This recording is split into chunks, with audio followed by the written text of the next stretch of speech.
السلام عليكم ورحمة الله وبركاته.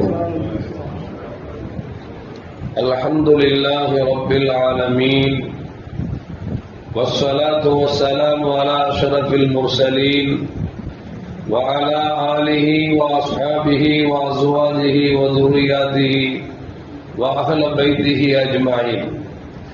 சங்கைக்கும் மென்மைக்கும் உரிய பெரியோர்களே, சகோதரர்களே, எல்லாம் வல்ல அல்லாஹு ஜல்ல ஜலாலுஹு நாம் செய்யக்கூடிய எல்லா நற்காரியங்களையும் முகஸ்துதியின்றி இஹ்லாஸான முறையில் இறைவனுக்காக மட்டுமே செய்யப்பட்ட நல்வணக்கங்களில் வணக்கங்களை அல்லாஹ் அங்கீகரித்துக் கொள்வானாக.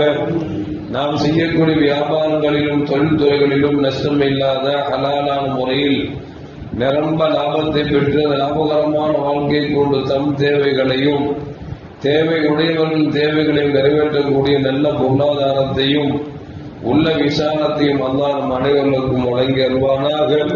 கஞ்சத்தனம் என்கிற தீய பண்பை விட்டு அல்லாஹ் நம்மை பாதுகாத்துக் கொள்வானாக. நம்மை இந்த உலகத்தில் வாழ வைக்கும் காலம் எல்லாம் நோயினுடைய உங்கள் ஆரோக்கியத்தோடு அல்லாஹ் நம்மை வாழச் செய்வானாக.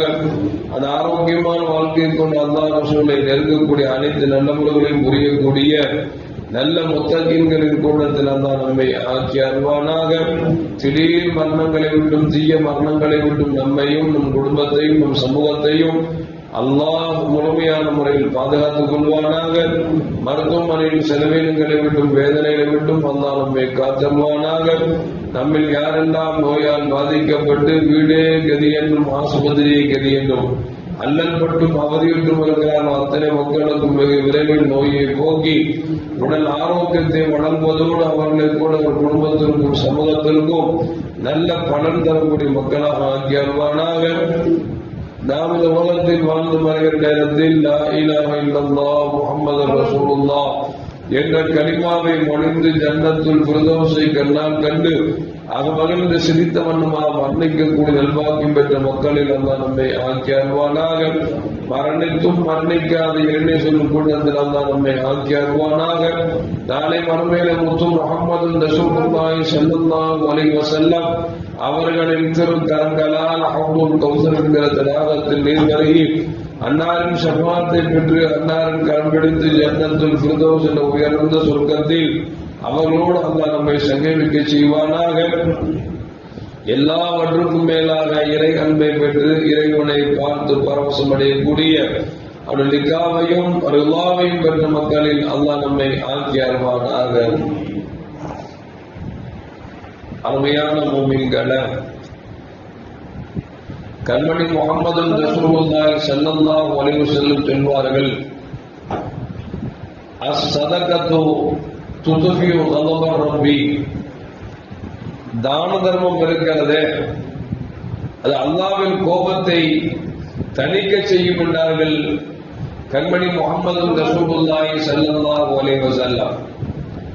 அப்படி என்று சொன்னால் தான தர்மம் எந்த அளவுக்கு சிறந்ததாக இருக்க முடியும் என்பதை இந்த ஹதீஸின் மூலியமாக நம்மால் விளங்க முடிகிறது.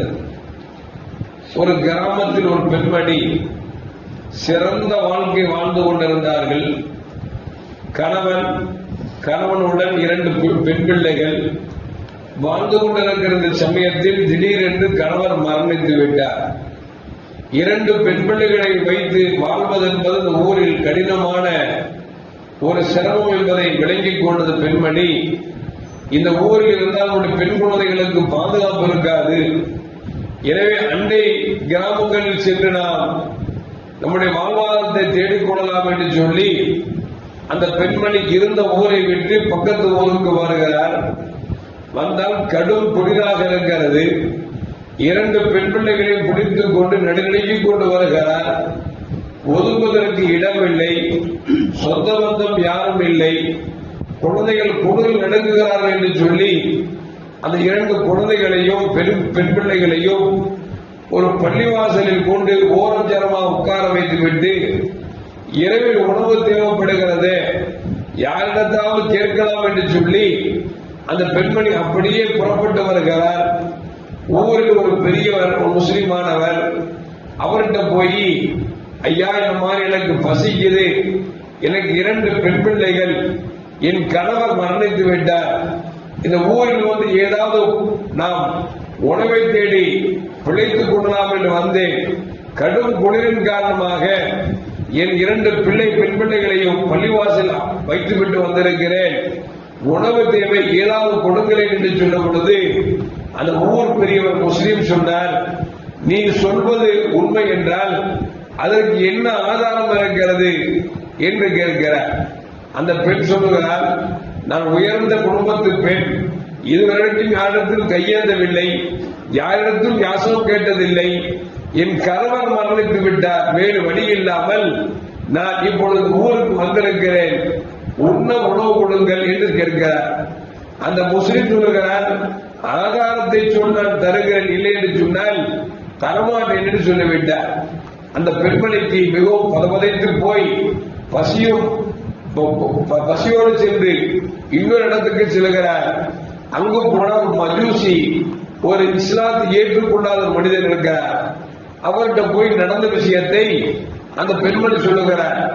2 பெண் பிள்ளைகளை வைத்திருக்கிறேன், என் கணவர் மரணித்து விட்டார், என்னை ஆதரிப்பதற்கு யாரும் இல்லை, இந்த ஊருக்கு வந்து எப்படியாவது பிழைத்துக் கொள்ளலாம் என்று வந்தேன், கடும் குளிராக இருக்கிறது, 2 பெண் பிள்ளைகளையும் ஒரு பள்ளிவாசல் வைத்துவிட்டு வந்திருக்கிறேன், பசிக்கிறது, ஏதாவது கொடுத்தீர்கள் என்று சொன்னால் நானும் எங்கள் பிள்ளைகளும் சேர்ந்து உண்டு கொள்வோம் என்று சொன்ன பொழுது அந்த மஜூசி தன்னுடைய வீட்டில் இருக்கக்கூடிய குடும்ப பெண்ணை அழைத்து, இந்த பெண் தன்னுடைய பிள்ளைகளை 2 பிள்ளைகளை பள்ளிவாசல் படுக்க வைத்திருக்கிறாராம், அவரை அழைத்துக் கொண்டு நம் வீட்டுக்கு வாருங்கள், இந்த 3 பேரையும் வீட்டிற்கு வந்து நல்ல உடை கொடுத்து நல்ல உணவு கொடுத்து இருப்பதற்கு அடைக்கலம் கொடுங்கள் என்று சொல்லி இஸ்லாத்தை ஏற்றுக்கொள்ளாத ஒரு மஜூசியான மனிதர் சொல்லி அனுப்புகிறார். அந்த குடும்பக்காரர்கள் அந்த பெண்ணையும் அழைத்துக் கொண்டு எந்த பள்ளிவாசலில் தன் குழந்தைகளை படுக்க வைத்தாரோ அந்த பள்ளிவாசலுக்கு சென்று 2 பிள்ளைகளையும் அழைத்துக் கொண்டு வந்து தன் வீட்டில் வயிறார உணவை கொடுத்து அவனுக்கு தேவையான ஆடைகளையும் கொடுத்து படுக்க வைத்திருக்கிறார். இந்த நேரத்தில் எந்த மனிதர், முஸ்லிமான மனிதர், உணவு தருவதற்கு நீ இப்படி யாசம் கேட்கிறாயே, நீ சொல்வது உண்மை என்று சொன்னால் ஆதாரம் தாய் என்று கேட்டார் அல்லவா, அவர் இரவில் படுக்குகிறார். படுக்கையில் ஒரு கனவு வருகிறது. அந்த கனவு என்று சொன்னால் கியாமத் நாள் வந்து விட்டதாகவும், அந்த கியாமத் நாள் வந்தவுடன் பெருமானார் ஸல்லல்லாஹு அலைஹி வஸல்லம் அவர்கள் காட்சியளிக்கிறார்கள்.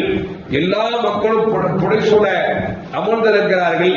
பெருமானார் ஸல்லல்லாஹு அலைஹி வஸல்லம் கையில் கொடி கொடுக்கப்பட்டிருக்கிறது.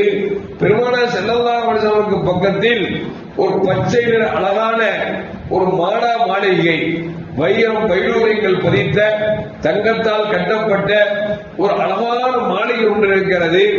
அந்த மாளிகையை பார்த்துவிட்டு இந்த கனவு கண்டார் முஸ்லிம் மனிதர். அவர் கனவில நபியிடம் கேட்கிறார், நபி அவர்களே, இந்த மாளிகை யாருக்குரியது, இவ்வளவு அழகாக இருக்கிறது என்று கேட்ட பொழுது நபிகள் நாயகம் ஸல்லல்லாஹு அலைஹி வஸல்லம் ரஜுலில் முஸ்லிமின் முவஹிதின், அல்லாஹ்வை ஒருவரில் ஏற்றுக்கொண்ட ஒரு முஸ்லிமுக்குரிய மாளிகை என்று சொல்லப்பட்ட பொழுது அந்த மனிதர் சொல்கிறார், ஆன ரஜுல் முஸ்லிமின் முவஹிதின், நான் ஏக இறைவன் ஒருவன் என்று சொல்லி ஏற்றுக்கொண்ட முஸ்லிம் ஆகிவிட்டதே, அப்படி என்றால் இந்த மாளிகை எனக்குரியதா என்று கேட்ட பொழுது நபிகள் நாயகம் ஸல்லல்லாஹு அலைஹி வஸல்லம், நீ ஏக இறைவன் அல்லாஹ் ஒருவனைத்தான் ஈமான் கொண்டிருக்கிறாய், நீ முஸ்லிம் என்பதற்கு என்ன ஆதாரம் இருக்கிறது என்று கண்மணி முஹம்மது ரசூலுல்லாஹி ஸல்லல்லாஹு அலைஹி வஸல்லம் கனவிலே கேட்கிறார்கள். அந்த மனிதர் திருதிருவென்று முடிக்கிறார், நான் முஸ்லிம் என்பதற்கு எப்படி ஆதாரம் காட்ட முடியும்? நபிகள் நாயகம் ஸல்லல்லாஹு அலைஹி வஸல்லம், நேற்று இரவு ஒரு பெண்மணி உன்னிடத்து உதவி கேட்க கோருகிற பொழுது, உணவை கேட்கிற பொழுது என்ன ஆதாரம் இருக்கிறது என்று கேட்டாயே, நீ எப்படி ஆதாரம் இருக்கிறது என்று கேட்டாயோ, அது ஓடி இப்போது நான் கேட்கிறேன், நீ முஸ்லீம் என்பதற்கு என்ன ஆதாரம் இருக்கிறது? அந்த பெண்மணிக்கு ஆதாரம் கேட்காமல் கொடுத்திருந்தால் இந்த மாளிகை ஆதாரம் கேட்காமல் நடத்தி கொடுத்திருப்பேன் என்று பெருமானார் ஸல்லல்லாஹு அலைஹி வஸல்லம் கனவில் சொல்லுகிற காட்சியை பார்த்துவிட்டு திடீரென்று விழிக்குகிறார். விழித்து பதமதிப்போடு அந்த பெண்ணை தேடி செல்கிறார். ஊரெல்லாம் தேடுகிறார், எங்கும் கிடைக்கவில்லை. கடைசி விசாரித்து பார்த்தால் ஒரு மஜூசியாக இருக்கக்கூடிய மாற்று மத சகோதர வீட்டிலே அடைக்கலம் கொடுக்கப்பட்டிருக்கிறார் என்கிற செய்தி அவருக்கு தெரிந்தவுடன் வேக வேகமாக அந்த வீட்டுக்கு செல்கிறார். ஐயா, உங்கள் வீட்டில் ஒரு பெண்ணுக்கு நீங்கள் அடைக்கலம் கொடுத்தீர்களே, அந்த பெண்ணை என் வீட்டிற்கு அனுப்பிவிடுங்கள், உங்களுக்கு 1000 தீனாரை தருகிறேன் என்று சொல்லுகிறார். அவன் சொல்லுகிறார், நான் தரமாட்டேன், அனுப்பிவிட மாட்டேன், என்னை நம்பி வந்து விட்டார்கள், அவளுக்கு அடைக்கலம் கொடுத்திருக்கிறேன், உணவு கொடுத்தேன், உறைவிடம் கொடுத்தேன், எல்லாம் கொடுத்திருக்கிறேன், இந்த 1000 தீனார் எனக்கு தேவையில்லை என்று சொன்ன பொழுது அவர் மீண்டும் மீண்டும் கெஞ்சுகிறார். அப்பொழுது மஜூஸ் சொன்னாரா, நேற்று கனவோட பங்களாவை கண்டுகிட்டு இப்போ வந்து உங்களை கூப்பிடுறியா நீ அப்படின்னு சொன்னாராம். அப்ப கேட்டாலும் நீ எப்படி இந்த பங்களாவை கண்ட? நான் அந்த பெண்ணுக்கு அடைக்கலம் கொடுத்ததன் காரணமாக கனவிலே முகமது ரசூலுல்லாஹி ஸல்லல்லாஹு அலைஹி வஸல்லம் அவர்களை கனவில் கண்டேன், அந்த மாளிகையும் கண்டேன், நீ இஸ்லாத்தை ஏற்றுக்கொண்டால் உனக்கு இந்த மாளிகை உண்டு எனக்கு சொல்லியிருக்கிறார்கள்.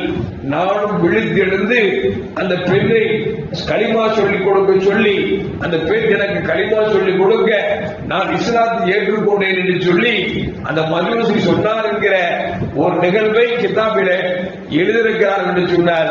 அருமையான மக்களை கொஞ்சம் யோசித்து பார்க்க வேண்டும். இன்றைக்கு அப்படித்தான் இருக்கிறார்கள்.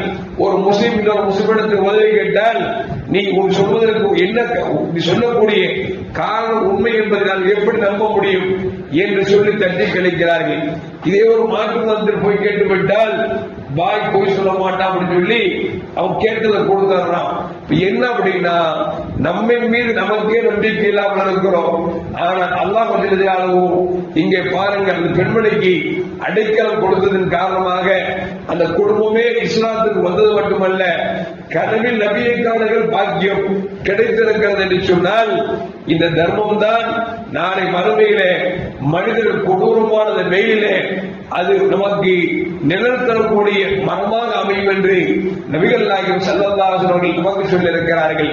எனவே தான தர்மங்களை நாம் அதிகம் வழங்க வேண்டும், வழங்கி இறைவனை நெருங்க வேண்டும், இறைவன் கோபத்தை விட்டு நாம் பாதுகாப்பு பெற வேண்டும், அல்லாஹ்வின் பொருத்தம் வேண்டும் என்று சொன்னால் தான தர்மத்தை தவிர வேறு எதுவும் இல்லை என்கிற அளவிற்கு ஹதீஸ்கள் நமக்கு சொல்லி காட்டுகிறது. எல்லாம் அல்லாஹ் வஜ்ஜல்லாஹு இறைவன் எதை நமக்கு கொடுத்தானோ அதிலிருந்து கொஞ்சத்தையாவது கொடுக்கக்கூடிய நல்மனம் படைத்த நன்மக்களாக அல்லாஹ் என்னையும் உங்களையும் ஆட்சி அருள்வானாக. அஸ்ஸலாமு அலைக்கும் வரஹ்மத்துல்லாஹி வபரகாத்துஹு. ஸல்லல்லாஹு அலைஹி வஸல்லம். ஸல்லல்லாஹு அலா முஹம்மத். ஸல்லல்லாஹு அலைஹி வஸல்லம். ஸல்லல்லாஹு அலா முஹம்மத். யா ரப்பி ஸல்லி அலைஹி வஸல்லம்.